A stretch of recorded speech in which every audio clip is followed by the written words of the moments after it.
Shout out gali dira kay Imar. Imar, kung sa din ka man subong, pwede ko na ang kabon imo tubo. Imo tubo nga nami.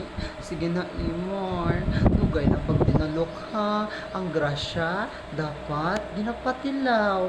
Imar ha, para hindi ka pagabaan. Gusto ko gid ang kabon ng imo tubo, Imar. Hey yo, shout out gali kay Patrick James.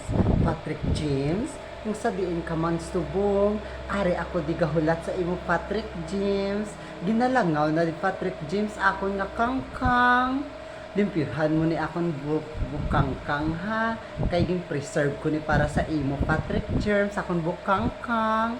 Ha Patrick James ha, mahulat ako diri sa imo kay ginalangaw na gid ini akon bukangkang. Imo gid ibukon kag limpyuhan ha. Mahulat gid ko. Shout out gali da kay Boy